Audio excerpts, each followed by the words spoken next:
Hi, I'm Tom Kreitler. And I'm Leslie Segretti. Thanks so much for listening to this edition of the Money Pit Podcast, brought to you by Pure Safety, high-performance insulation from Owens Corning. Pure Safety not only insulates, but contributes to a healthier, safer, and more comfortable environment for your family. First, it efficiently fills the cavities in your home with a layer of thermal protection.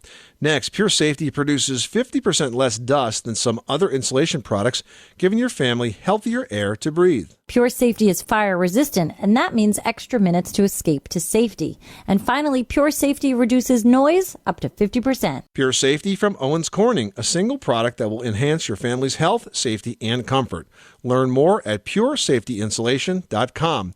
Now, on with the show. If your roof starts to leak or your floor's really squeak, you live in a money pit. Money pit. If your basement needs a pump or your place looks like a dump, you live in a money pit. Money pit. Pick up the telephone, fix up your home sweet home by calling 888 Money Pit. Coast to coast and floorboards to shingles, this is the Money Pit Home Improvement Radio Show. I'm Tom Kreitler. And I'm Leslie Segretti. Hey, Happy New Year, everybody. Are you out there celebrating today, sharing the day with family and friends? We hope you are, and perhaps you're thinking about some projects that you want to tackle in the new year. It's always a good time to reflect on what's on the to-do list. We're here to help you if they have something to do with home improvement. So pick up the phone and give us a call at 888-MONEY-PIT or post your question to the Money Pit's community section at moneypit.com. Coming up on today's program, got some shopping tips for you about taking back the stuff that you don't want. Electronics especially, they're pretty hot holiday gift items, but they're kind of hard to return. So we're going to have some tips on how to make sure that process goes smoothly. And a common danger this time of year is fire. You've got all those extra lights, you're using extra electricity, and maybe you've got some candles around as decorations as well. We're going to help you stay safe with your holiday candle displays with some simple advice that could save your life. All that plus some energy and money-saving tips this hour, but it all starts with you. Pick up the phone and give us a call with your home improvement question at 1-888-MONEY-PIT. Wayne and George is on the line needing some help with a window situation. What's going on at your Money Pit? Got a window that needs either a jam liner, balancer. You know, it's the things that are in the side of the window that help the window go up and down, slide up and down. A lot of times paint gets in them and sticks them up. Sometimes the balancers, jam liners, whichever they are, get crunched because they're real thin mill finished aluminum. And I was wanting to find a source for them, which was my call. So the double hung window is a metal window. It's not a wood window. Oh, it's wood, double hung. Yeah, these jam liners are available, and I think the kind that's probably the easiest to replace to install as a replacement liner are kind that are based on sort of the track has sort of a spring in it, and it pinches the window from the side, and you can almost adjust how much grab it has by. I've stuck a putty knife into these things and sort of bent them in just slightly to give it more bite into the window. Now, you're having trouble finding these at your local home centers? Yeah. What about a lumber yard? I mean, a lumber yard should be able to order one for you. Yeah, I've called them, and they say they can get them, and then when I call back, they say no. Wayne, if you're having trouble finding these at home centers and hardware stores, you can order them online. There are a number of companies online that distribute window jam liners, and that's what you're searching for, window jam, J-A-M-B liners. Right. One such company is jrproductsinc.com. They have a wide selection. They're not expensive. It looks like they're between, say, $10 and $15, depending on the length. And I think that's probably all you're going to need.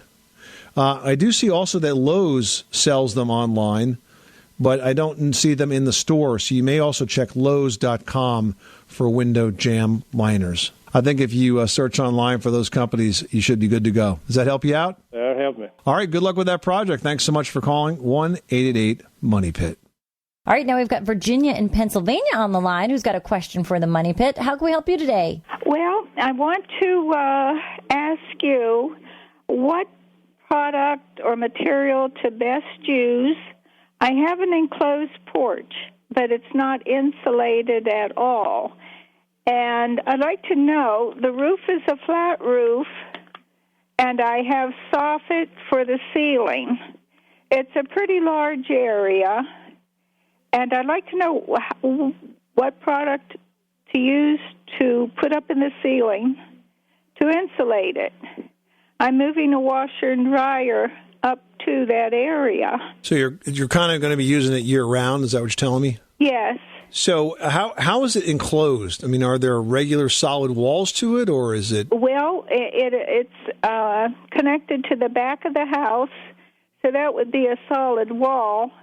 But I had windows put along the back of the enclosed porch and on one south-facing wall. Okay, and are these windows regular double-hung insulated windows? Are they thorough windows like that, or? Yes, okay. They're pretty good that way. All right, so it sounds like you have pretty standard exterior walls on that porch. Is that correct? Yes, I would say so, but just no insulation in walls or ceiling. Right, so you're going to have to do two things. Not only are you going to have to insulate, you're also going to have to add some heat, because just insulating that is not going to make it warm enough to be comfortable. I've arranged for someone to come and put a vent in. Okay, good.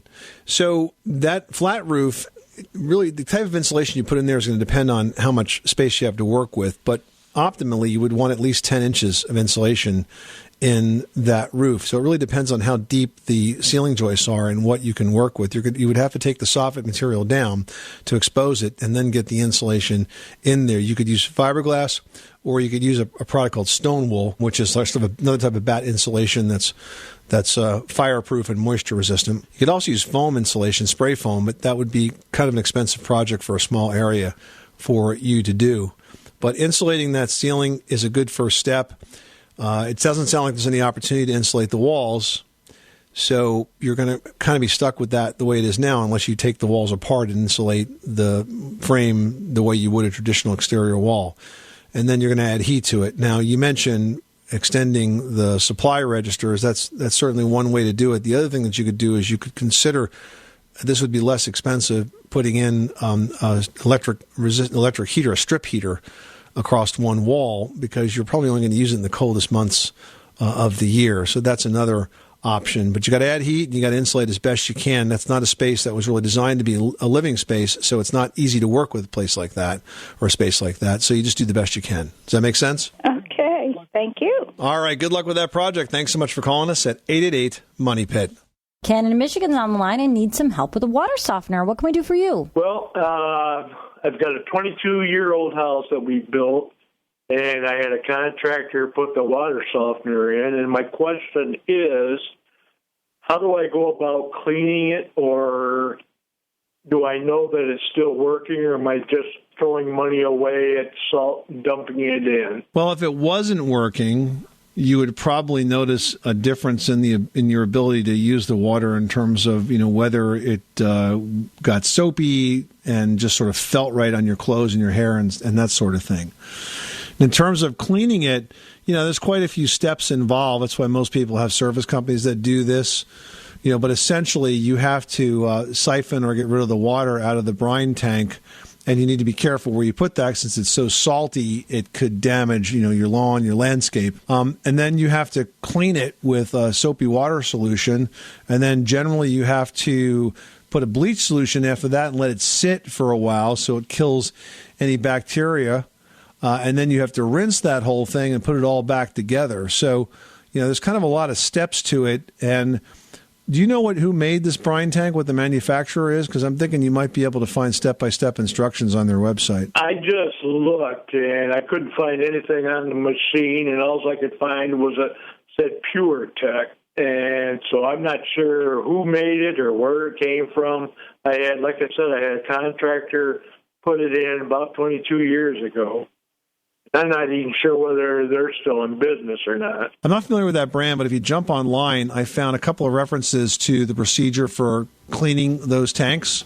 And one is on a blog called WaterTech, which seems pretty well written. So just Google it, and I think you'll find the step-by-step. But there's about 10 or 15 steps involved in cleaning it correctly. All righty. Thank you very much. All right. Good luck with that project. Thanks so much for calling us at 888-MONEY-PIT. You are tuned to the Money Pit Home Improvement Radio Show, on air and online at moneypit.com. Give us a call with your home repair, your home improvement question, 24 hours a day, 7 days a week, right here at 888-MONEY-PIT. 888-666-3974. Up next, getting gifts is great, but returning or exchanging them, maybe not so much, especially when those gifts are electronics. We're going to have some tips and advice to help make those holiday returns hassle-free after this. You live in a money pit. Did you know that more than 90% of U.S. homes are under-insulated, causing increased energy costs and uncomfortable temperatures year-round? An industry leader, Owens Corning, has a new solution to help homeowners and contractors identify air leakage by performing a home energy assessment. The new Comfort Tracker app by Owens Corning can help you locate problem areas throughout the home. The Comfort Tracker app works with a FLIR One thermal imaging camera, which attaches to your iPhone, iPad, or Android device. By visiting OCComfortapp.com, you can learn more and download the Owens Corning Comfort Tracker app free for your iOS or Android device. Room by room, you'll have a prioritized master plan to improve your home's energy efficiency, ensuring comfortable temperatures all season long. Visit OCComfortapp.com today and put the power of a professional energy audit right in your hand.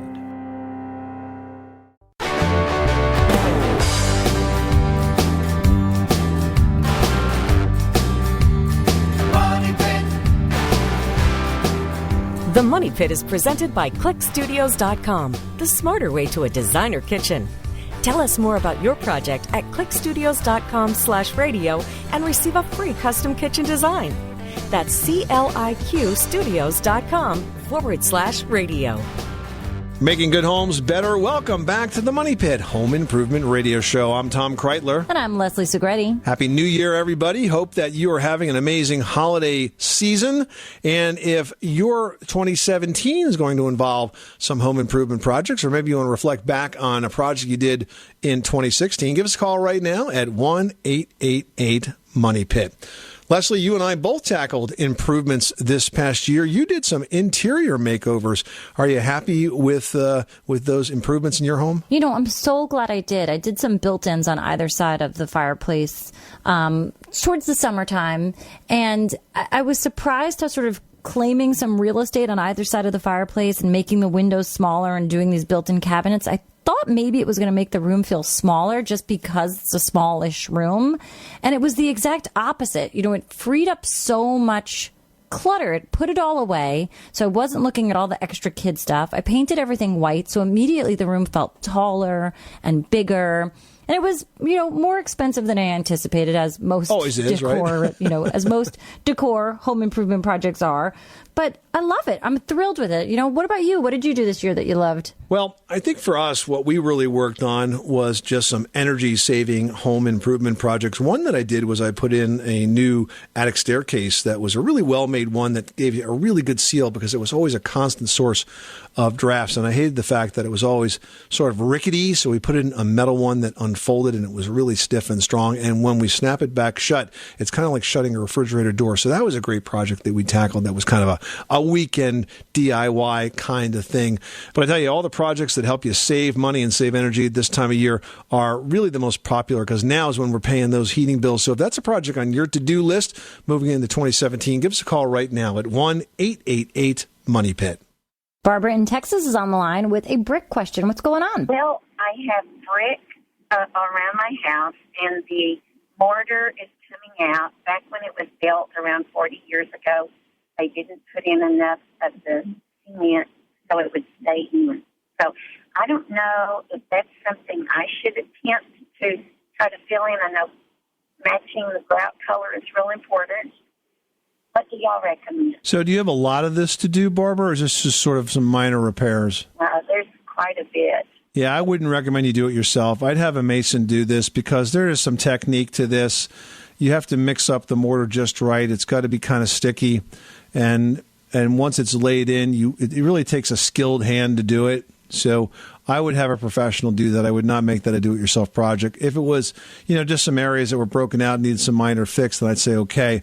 But if there's a lot of repointing to do, I would not suggest you do that yourself, only because it takes an awful lot of practice and a sort of a steady hand that is something you wouldn't be able to do right out of the gate. Okay. My need is to get it like that. Thank you so much. All right. Good luck, Barbara. Happy to help.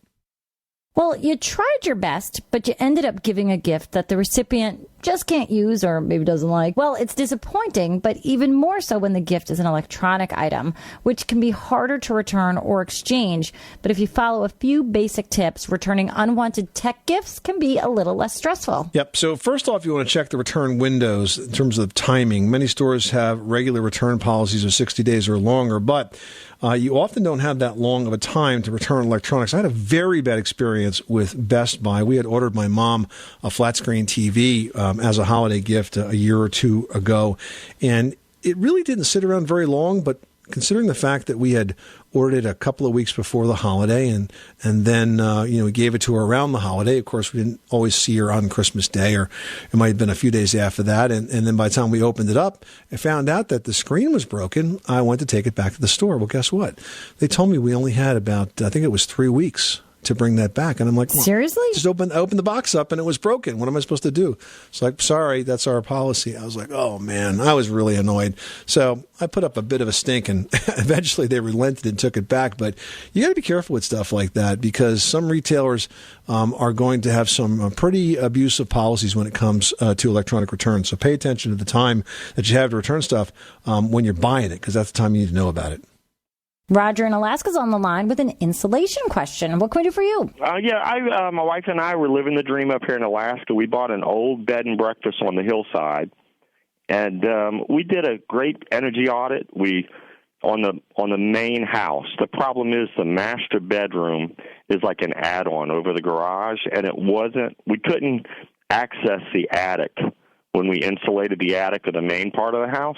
Okay. And so now the master bedroom is the coldest room in the house.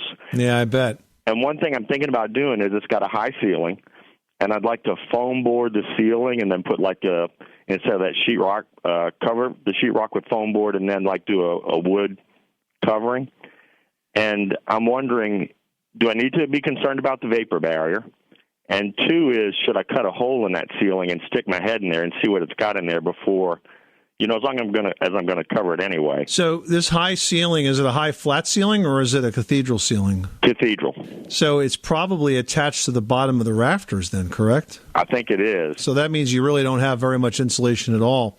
So that's always going to be a challenge for you. So are you thinking of lowering the ceiling so that you have an area that you could insulate? No, not lowering it so much, just adding the foam board to the surface, like the pink board or the blue board or something. And then if I'm going to do that and I'm going to disrupt the sheetrock anyway, I'm considering cutting open like the peak, and if I can blow foam insulation in there, not foam insulation, cellulose or something, if I can re-insulate that space or add insulation to it. You certainly could take a look in there, but I suspect you're not going to find any space for that. Putting the foam insulation on the bottom of the drywall is not a bad idea. I mean, you could basically create a layer that way. I don't think you need any additional vapor barrier, though. Yeah, I mean, you could probably attach it to the bottom of the drywall right now, because the foam is a pretty good vapor barrier, frankly, by itself. Mm-hmm. And then the only other thing I'd consider doing is that bedroom is the furthest from the furnace. Can you put a booster fan on your duct or something like that? You can, but what you might want to do is just put a small electric resistance heater in there as a supplement, so on those coldest nights, you can just add a bit of heat to that room. Yeah, the problem is it's even in the middle of the day. That room has a southern-facing windows, and it's upstairs, heat rises.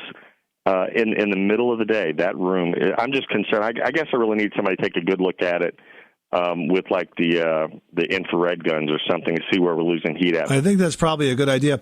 I'm also thinking that your floor may be not insulated well enough, because being above the garage, you're getting some temperature transference through there as well. I think you probably got a point there. Maybe I could bump up the temperature in the garage a little bit. I keep it pretty cold in there. Or insulate the garage ceiling. Yeah. That's one thing to check. If that garage ceiling is not insulated, that could be the biggest source of your problem right there. So how would you, when you say insulate the garage ceiling? Is the garage ceiling open? Do you see the floor joist? No, it's sealed with, I believe, plywood. Well, take a peek above that and see if there's insulation in there. All right, well, sounds good. Sounds like a plan. All right, good luck with that project. Thanks so much for calling us at 888-MONEY-PIT. Now we've got Lee on the line with a real estate question. We are a military couple, and we have 5 children. We're just trying to decide when we should put our house up on the market. We just got orders to go to a new base, and we're trying to decide if we should put it up now or wait a few months, when the best time would be for that. Wow. Well, first of all, thank you for your service, and that's quite a challenge that you have. You've got 5 kids, and you've got to move. I would say that you'd be better off putting it up now, not waiting, even though it doesn't seem like it's the best time of year to sell.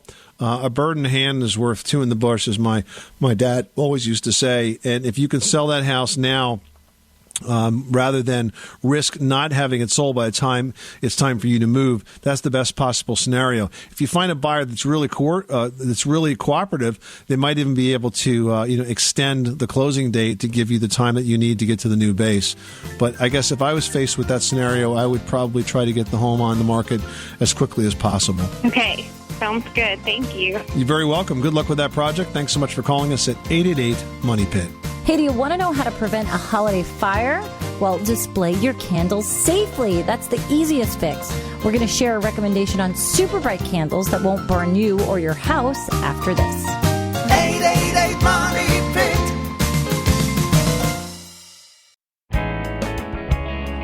Up until now, you purchased insulation to insulate, to help keep warm spaces warm and cool spaces cool. But now, Owens Corning has changed all of that with Pure Safety high-performance insulation. Pure Safety not only insulates, but also actually contributes to a healthier, safer, and more comfortable environment for your family. That's right. First, it's a high-density, all-purpose insulation that efficiently fills cavities in your home with a layer of thermal protection. Next, Pure Safety contributes to healthier indoor air. It stays put in walls and floors and produces 50% less dust than some other insulation products. That means healthier air for your family to breathe. Pure Safety is also fire resistant. In case of a fire, you're going to have extra minutes to escape to safety, and those are minutes that can make all the difference. And finally, Pure Safety reduces noise up to 50%. It helps to keep outside noise out and reduces inside noise from traveling from room to room inside. Pure Safety high-performance insulation from Owens Corning, a single product that will enhance your family's health, safety, and comfort. Learn more at puresafetyinsulation.com. Pure Safety, the greatest home improvement you'll never see.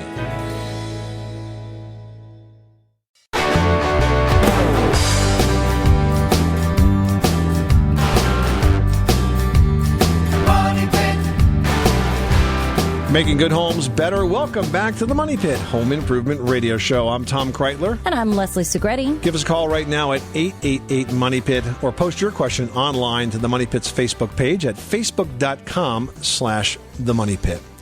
You know, some of the projects that you have to tackle from time to time aren't always ones that you planned. And I had one of those this year. I had to take down a beautiful maple tree. It broke my heart, but it had sort of rotted out from the inside out.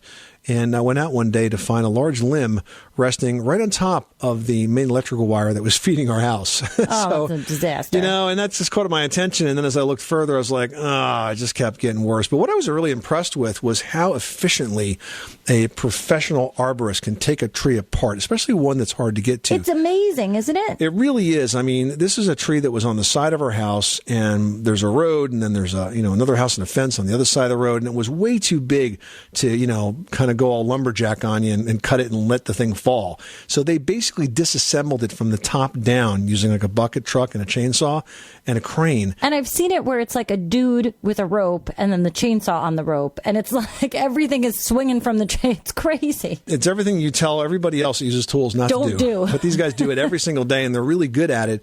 And I tell you, inside of 3 hours, that thing was down, including the stump, completely ground out, and they were out of town. They were out of Dodge. It was really, really quick and efficient and professional. And while we were sorry to see it go, we were glad to have a good team of arborists to take it apart for us. So sometimes those projects are not the ones that you plan, but you got to get them done anyway. And if you've got a project on your to-do list that you think, hey, I'm really going to have to do this in 2017, give us a call right now because we'd love to chat about it at 1-888-MONEY-PIT. Alfred, you've got the Money Pit. What can we do for you today? I've got a duplex. And I got this idea from truck stop restrooms, from the truck stop shower, because I drive a truck. Mm-hmm. Anyways, my question is in the showers that I've seen or the bathrooms I've seen, the floor covering goes up on the sides of the up to the wall, say about 3 or 4 inches. You know, so like if somebody spills water or something like that, it doesn't go down, in the floor or whatever. And because the problem I've had in my duplex is that, somebody run the bathtub over or something leak and it goes down in my kitchen down below. Mm-hmm. And I'm redoing that bathroom, and I've seen this thing in the commercial bathrooms. And I was wondering, is there something that I can do similar? Is it like a liquid epoxy? Yeah, so what they're doing in that situation is they're essentially taking the entire floor and turning it into a shower pan. You know how if you have a shower where you have like a tile pan and the pan has the drain in it, and you step in the shower and the water falls on the floor, then it runs in the drain. So think about that, but for the same size, basically full width of the shower, of the bathroom itself. I've seen bathrooms in Europe that are done that way. I've seen some in the United States, but it's not too common. So sure, it's entirely possible to do that, but it dramatically raises the cost of the bathroom build-out, which could be weighed against, the occasional leak getting through. I mean, it's not a common occurrence for leaks to come through bathrooms, so much so that I would recommend that everyone do that. But if you want to kind of go the extra mile and don't mind the expense and work, you certainly could build a shower pan that's the entire width of your bathroom. Oh, I gotcha. Do you have an idea what product I could use that does that? How would I actually do that? So shower pans can be made of lead. They can be made of fiberglass. They essentially have to be sort of molded in place, and then they're covered with tile. Oh, okay. That's how it's done. I gotcha. It's like a pool. Think about if you're trying to build a pool. It has to, the base itself has to be absolutely waterproof, and then the tile covers it. Oh, okay. I gotcha. Awesome. Well, that's great. Well, I definitely appreciate your time to answer my question. Thank you very much. Our pleasure, Alfred. Thanks so much for calling us at 888-MONEY-PIT. He brings up a very good point that you can get ideas and inspiration no matter where you are. Here he is, a long-haul trucker, and sees this kind of a shower setup in one of the establishments that he stopped in and is thinking about whether he can do it at home. Makes sense. Well, candles can add that special touch to holiday celebrations, but this is the time of year when home fires increase, and candles are one of those reasons.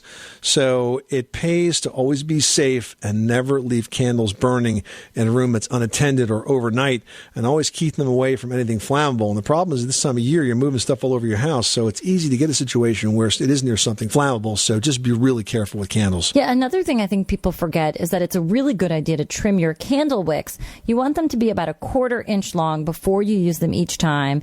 Don't use pillar candles or taper candles once they're within 2 inches of the holder, because then the flame gets too low and it could fall off. You got to be careful with candles, guys. Yeah, good point. And don't discount the new battery-operated candles. They are amazing. These are LED candles. They flicker and they create bright light, and they look just like the real thing. We've had a couple of these in rooms of our house from time to time. I've run them in the evening. I've had friends over. They've walked over to them and thought they were the real thing. So take a look at the battery-operated candles that are out today. They use very little power. They literally last for years, and they truly do look like a real burning candle. Yeah, they really do. Some of them have like a great flicker to them. I mean, they really are a nice touch. Chris in Arkansas is on the line with a painting question. How can we help you today? Well, I bought a house, and it has 2 bathrooms, and the tile, sink, and tubs are baby pink and baby blue. What's wrong with that? Well, not exactly what I had in mind. But I was wondering if you can successfully, until I get to redo the bathrooms, if you can successfully paint over them without it looking terrible. Yes and no. I mean, you can. There's quite an extensive process to it to make sure that you get proper adhesion, that it sticks very well. However, whenever you're dealing with a painted surface and water is involved and areas that you have to clean as well, you're going to get some wear and tear. So I don't think it's the best idea. I mean, there are kits that you can buy online. Basically, if you want to do it without a kit, and of course, then you don't want to paint the grout, but a lot of people do paint the grout, and then that looks weird also. So you got to think about all these things. But you're going to want to use a very, very durable oil-based primer. And of course, you've got to clean those tiles very, very well before you even think about putting a drop of primer on them. And I think Sherwin-Williams actually makes a primer that is super, super adhesive.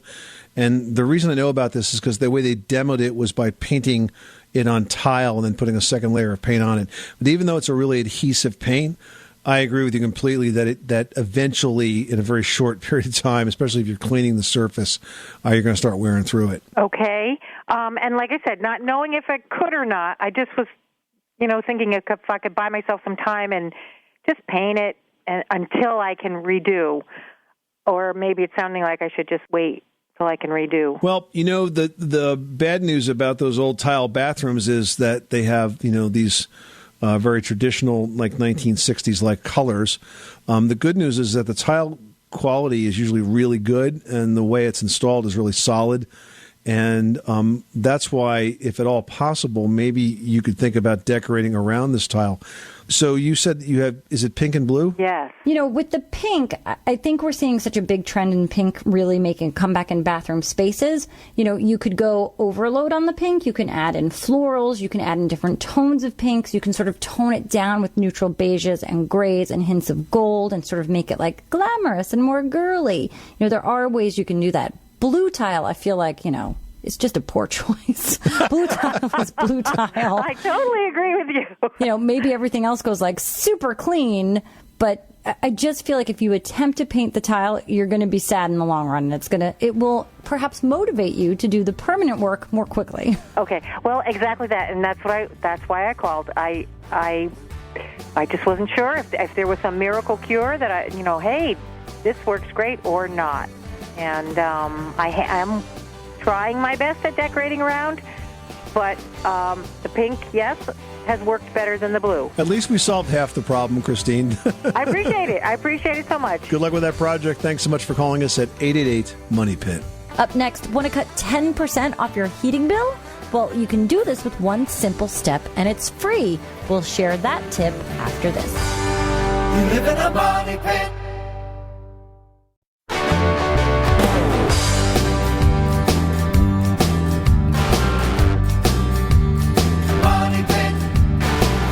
Making good homes better. Welcome back to the Money Pit Home Improvement Radio Show. I'm Tom Kreitler. And I'm Leslie Segretti. Give us a call now at 888-MONEY-PIT. Hey, if you want to cut your heating costs this winter, here's an energy-saving tip that really adds up. Lowering your thermostat 2 degrees in the winter and raising it 2 in the summer can cut your annual heating and cooling bills by more than 10%. That's 2 for 10. That's an energy-saving idea that really adds up. Absolutely. 888-666-3974. Give us a call right now if you'd like to talk about a home improvement project on your to-do list for 2017. We are here to help. Patty, you've got the Money Pit. How can we help you today? Yeah, I've got a problem with squeaky floorboards, especially in the winter when the furnace on dries out. The house gets pretty dried out.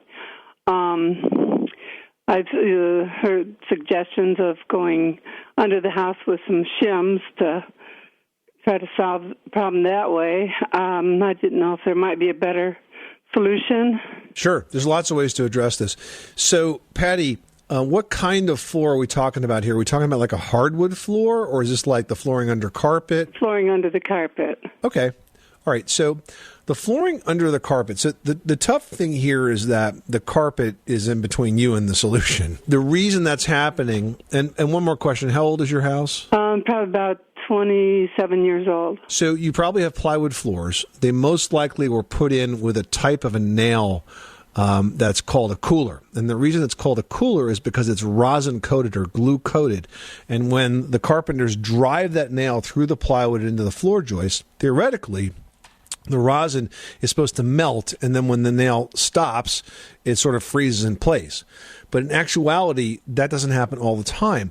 And so when you step on these boards, they loosen up. And because the nails have rosin on them, if you think of rosin like on the bow of an instrument, it has a lot of friction, right? So it really increases the squeak factor as that nail moves in and out of the space between the plywood and the floor joist below. And you can also get squeaks when the boards rub together. So how do we make this go away? How do we make it quiet? There's two approaches.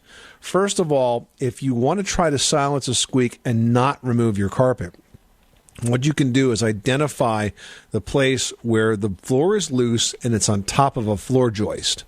Now, you can do that with a stud finder.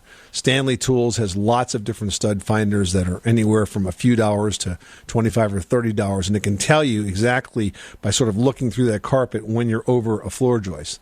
And then what you do is you drive a number 10 or number 12 galvanized finish nail through the carpet, through the subfloor, into the floor joist.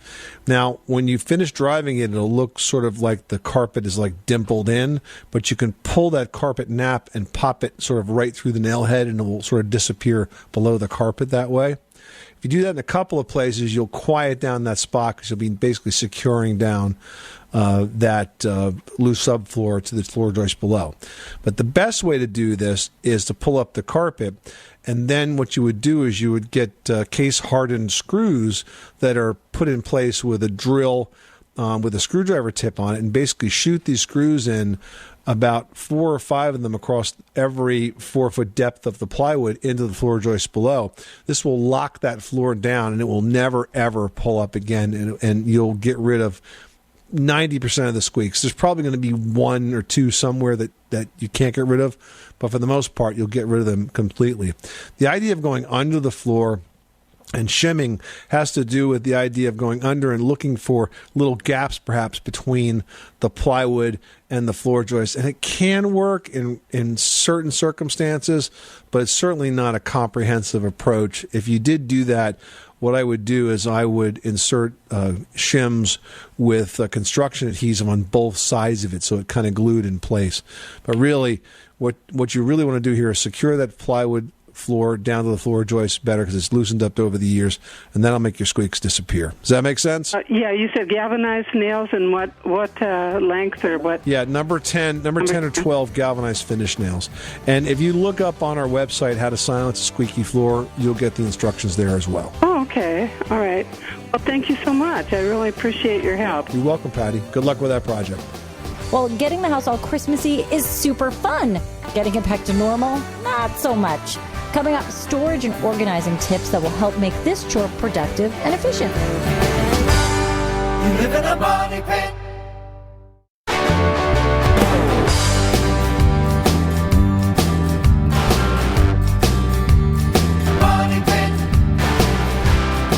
Making good homes better. Welcome back to the Money Pit Home Improvement Radio Show. I'm Tom Kreitler. And I'm Leslie Segretti. Standing by for your questions at 1-888-MONEYPIT and your post to moneypit.com. Jewel in Wyoming is dealing with, well, actually, she's not dealing with this yet. She's calling and writing in advance for some advice on how to deal with snow load on her roof and wants to know what is the best way to remove it and how much snow is really too much.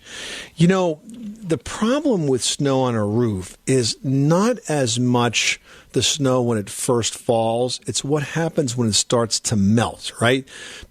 Or if it rains after the snow, because the water gets trapped in it, that adds so much additional weight.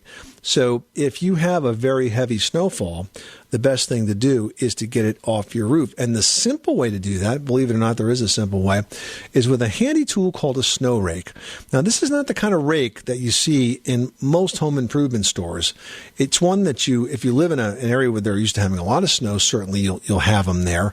But if not, it may be one that you have to order. It's basically a rake that's very lightweight on an extremely long handle so that you can safely pull that snow down from the roof without actually climbing up on it. Because if that snow does sit there and if it does get wet and heavy, then you could be at risk of a collapse. And that's something that you definitely want to avoid. And I'll tell you, Leslie, in snowstorms of years past, you can almost predict when you're going to hear about a collapse story because of those weather conditions. You know, having a heavy snow, having a rapid melt, having some maybe some rainy weather on the bridge of snow, you know when you hear there's going to be a collapse somewhere. And invariably, every single year, there's 1 or 2 collapses, even in my own area, that I hear about because of those conditions. So be smart and get as much of that snow off quickly after it falls as possible, and then you'll avoid that potential. Yeah, and it's amazing to me, you know, it's almost always in like a shopping center or some sort of large flat roofed structure like a gym or the supermarket. But a lot of homes, you know, especially in urban areas, have flat roofs, apartment buildings. You really just have to stay on top of it and be smart, like Tom says. And, you know, really this way you can avoid a lot of unnecessary damage. Well, it's a lot of fun getting out all those holiday decorations and setting them up, but putting them away, well, maybe not so much. If you organize and plan, though, the storage chore can be very productive and efficient. Leslie has tips on how to do just that in this week's edition of Leslie's Last Word. You know, this really is the best time of year to get a head start on next year. So as you take down the decor, check for any damage. You know, now really is the time to make sure your lights are going to be in good working order next season. You can go ahead and replace those burned out bulbs and then make sure there's no frayed wires from any of your holiday festivities or visiting pets. Plus, if you do find any damage, you know, you can buy stuff while it's all half off at every post-holiday sale that's happening right now. Now, to store your holiday lights, you want to cut some cardboard into about like a 12 by 9 piece and then wrap the lights around it. That's going to keep them tidy and at the ready for next year. You can also use a paper towel tube. I've seen this done before, where you kind of notch out the top and you kind of wrap it around that way. You just want to be sure to store your decorative items in clear plastic bins. This way you know exactly what's in there. It's also going to help to keep the moisture out and not deteriorate any of your favorite decorations. Finally, place all of your stored items at the back of your storage area. This way you're going to put the current seasonal items towards the front, making them more accessible. And then next year, you're really one step ahead when it comes to your holiday decorating. This is the Money Pit Home Improvement Radio Show. Coming up next time on the program, there are definitely some notoriously difficult surfaces to paint, but it can be done with the right approach. We'll have tips and tricks for success with hard-to-paint surfaces on the next edition of The Money Pit. Happy New Year. I'm Tom Kreitler. And I'm Leslie Segretti. Remember, you can do it yourself, but you don't have to do it alone.